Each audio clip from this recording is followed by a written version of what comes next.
Good morning, everyone. Yeah, 2 years ago, TTF Conference in Leeds, I stood up and presented on some ideas of things that we'd started to do and things that we thought we might want to do. So this is a bit of an update on where we are in those things. So the title, Crafting New Ideas into Service Deliverables on the Network, this idea of a pipeline of innovation, of taking things from proof of concept to pilot to actually get things out there working that are making a real difference. So the innovation journey that we've been underway, has continued. We've been pretty busy over the last couple of years, but I'm still the network manager of a really busy city. And I think it's just worth reflecting just for a couple of seconds on what the Traffic Management Act says from 2004. The authority must identify things, including future occurrences, which are causing or which have the potential to cause road congestion or other disruption to the movement of traffic on their road network. I would add to that and say safety is also a big factor, but also quality of service, people's experience of their end-to-end journeys. What can we do to improve that? So what have we done? Well, we've now got a pretty comprehensive digital model of public transport. Ferry data, hovercraft is all fully working using marine AIS data. We've got buses tracking around the network using the BODS data, so making use of that national data set and asset and using that. Let's talk about ferries for a start, because there's a bit of a... So we've done some ferry crossing logic. So what we've done is tracking the Isle of Wight ferries, particularly looking at them moving backwards and forwards busily across the Solent, and then putting a theoretical line across the Solent and saying, okay, let's count a successful crossing when it goes from north to south or south to north. So that we would anticipate that is a crossing. If we then interpret and relate that to the timetables over on the right here and say, how many crossings would we expect in an hour? Actually, if we start to see degradation, then actually there's an issue starting to form there. Why are we fussed about that? Well, actually, if the ferry's not running, you could class the car ferry as an extension of a road. It's not running, there's a blockage. What happens? There's people queuing at the ferry port. That spills out onto our network very quickly through the city centre. So that's been really good, really successful, and actually has given us an early warning indication that there's something going a bit awry and a loss of capacity on that service before even the network operator, the ferry operator, is actually picking up the phone and talking to us. What we're doing is picking up the phone and talking to them and saying, noticed in the last couple of hours, you've only done 3 crossings instead of 4. What's going on? Coming up to a busy period, bank holiday, etc. What's happening? That was all working really well, and we were getting really good notifications that there was an issue and we could deal with it, get messages out to the public. And then suddenly one day we started getting loads of queuing traffic at the ferry port, but the ferries were running absolutely fine, thinking, well, this is weird, what's going on? Checking, no, all the crossings had been made. Why is everyone going to the Isle of Wight ferry port? Red Funnel, Southampton to Cowes. They had a bit of an issue a few years ago in fog, where they actually ran into a yacht and sunk it in Cowes. So they are under a real, the cosh a little bit for operating in foggy conditions. And what happens is as soon as it gets foggy, they stop running very quickly. What happens? People then go, oh, Red Funnel's not working. I'll divert to Portsmouth. I'm sure I'll be able to get on the ferry there. However, Whitelink ferry is a pre-booked service only. So people would queue all the way along the motorway down into Portsmouth to get to the gate. Can I book a ticket? No, sorry, you've got to pre-book in advance. So what do? Using the model that was developed, using the AIS data, we now track the Southampton to Cowes service as well. Once we start that's not running, then what we're doing is setting VMS signs on the M275 to say Whitelink ferry pre-book only. In other words, park up, make a call, can you get a ticket? Don't join a queue, only to find an hour later there's no space. So using the same model, just interpreting it slightly different and reusing it for an adjacent area. Bus tracking. So using the BODS data. This is a known fleet, and this is really important for network management. If you've got a known fleet of vehicles that are on your network, and you know what route they're going to be on, and you know what time they should be where they should be, then actually that's a really good thing to measure the performance of your network and see if there's any issues or not. Otherwise, it's very difficult in terms of general traffic because people have got their own free will where they drive. But buses typically stick to the route and stick to timetable.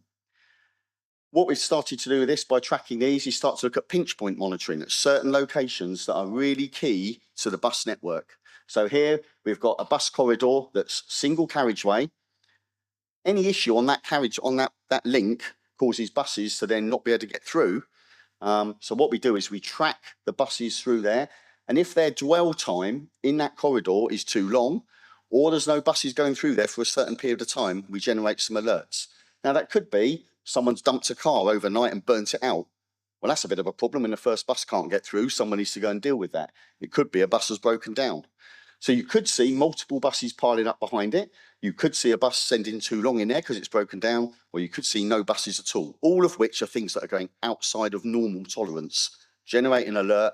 We've got cameras there now. We can actually get the alert, have a look, what's going on.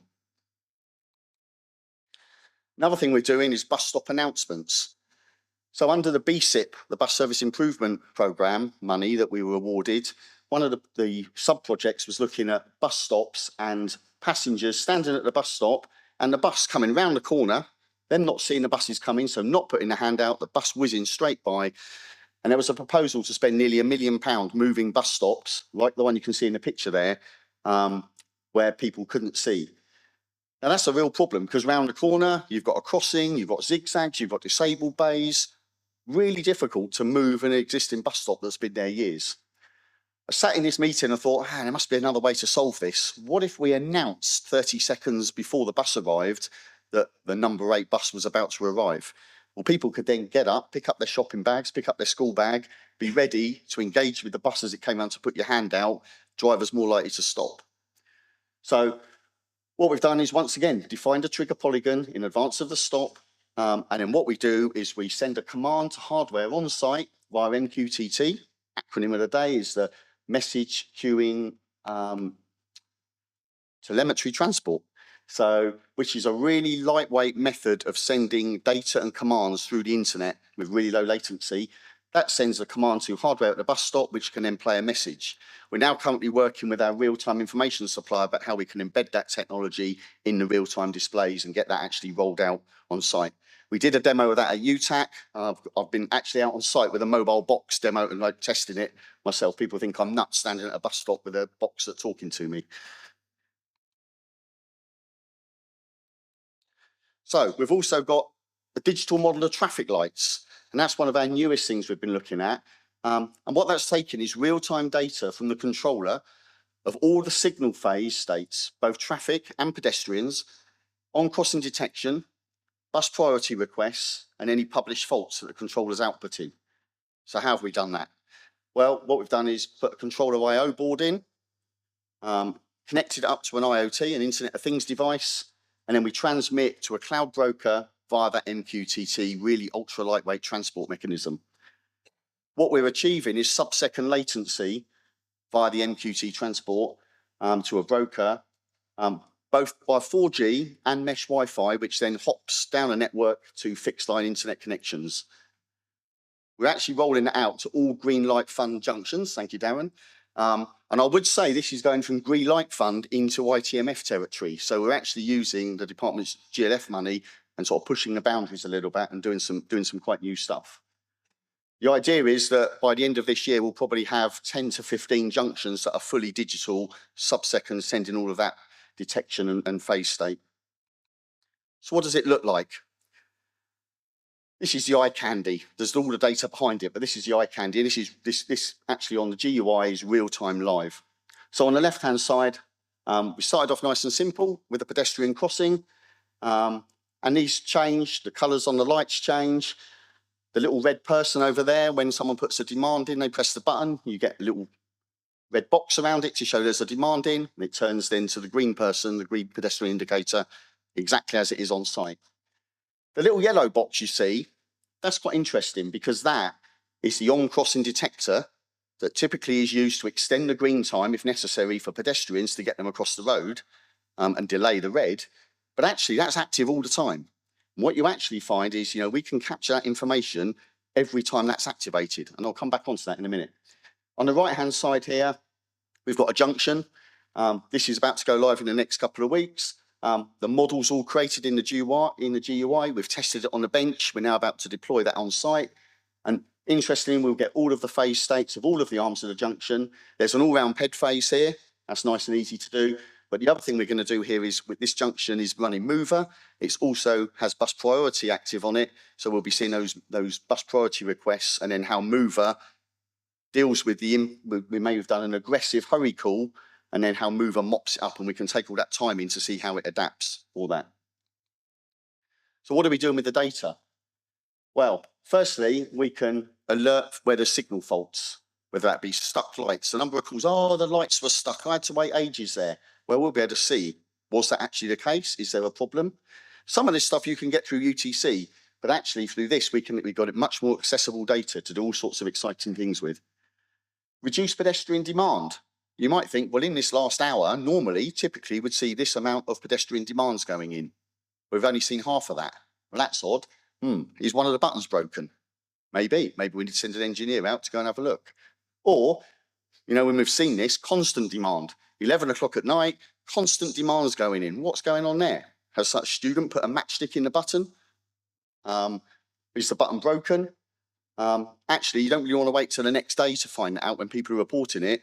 You can actually get it and get someone out as soon as possible to get that fixed. The on-crossing detectors, and you can see on the top of the pole here, the detector, and for those that are not in the know, next time you use a pedestrian crossing, look up and you'll see the crossings that are monitoring you as you are crossing. They provide a really rich source of data. As I said earlier, they are active all the time. The controller typically uses that information only when it's looking to whether it needs to extend the green phase for pedestrians or not, green stage.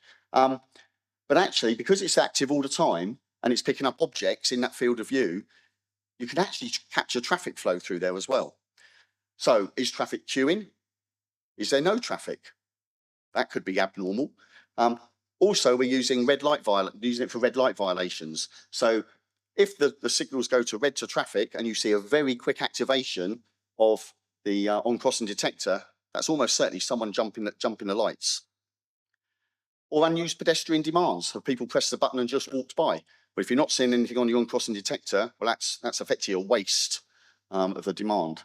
And also traffic that's been held at the red signal. When it goes back to green, did a vehicle then go straight through? If it didn't, well, someone crossing the road caused no detriment to traffic at all. What do we get? We get some reports out of it. So this is red light violations for one day. All of the ones in yellow are basically those happened pretty quickly after it went to red. The on-crossing detector picked up a very quick on-off as a. So those yellow ones are people who jumped to the lights. They thought, oh, I can just get through.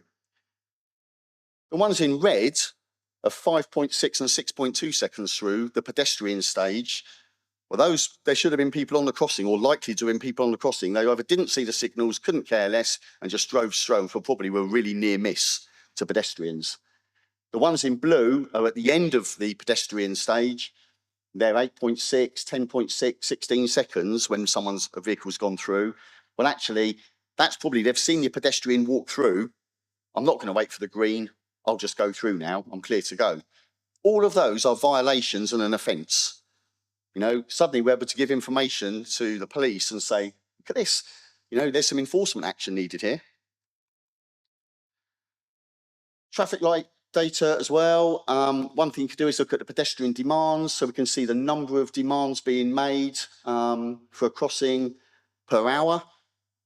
We can start to look at the KPIs for that. So 271 times in a day that crossing was demanded. Total time, red time to traffic, 4,026 seconds. That's about 4.7 of the total time. We're getting some real good performance data about how, the technology is working on the network and how people are interfacing with it. So what has our approach been? What we've been trying to do is analyze real world problems or needs. So I put my network manager hat on and say, what are the problems I'm grappling with? I then take that hat off and put my innovation hat on and say, how can we solve it? We identify the appropriate data sources. So in trying to solve the problem, we've talked yesterday about data underpinning everything we do. What is the data that we need? Do we need to capture that from on site, or can we tie into that from existing data sources like BODs? Let's understand what normal looks like and what abnormal looks like, because then we can set some criteria for alerting and flag things that are abnormal. Let's define the logic and rules to do that. Now, they could be at the edge on site, or they could be in the cloud. And we've flip-flopped sometimes between things. Let's put it on the edge. Oh, no, actually, it's better off to then put it in the cloud and bring other data sources together and triangulate things. That's better off done in the cloud. But you don't need to send everything from the edge if you don't need to. Let's design our outputs. Let's look at the alerting, the reporting, or commanding, where we actually want to set a VMS sign. We want to trigger something, like the bus announcement. There's a number of things we can do by sending commands back out onto site if necessary. Seek the associated opportunities. Everything we do, suddenly you start thinking about other things, and there's other benefits you can get from it. Let's try and connect things up. Let's use APIs to exchange data and commands. Let's not use bespoke interfaces. Let's try and make things open and general, that multiple things can use them. Our approach really is to do a proof of concept, build it on the bench, pilot it on site, and then look to productionize. It's no good in jumping out straight into the production, really expensive production phase too early. Final thoughts. So we've done a real good journey of collaborative working between ourselves and our suppliers. And at this point, I would like to give a shout out to George at KL Systems, because a lot of this has been, in the last couple of years, has only been made possible by working with George and others in a really collaborative way. You've got to be agile.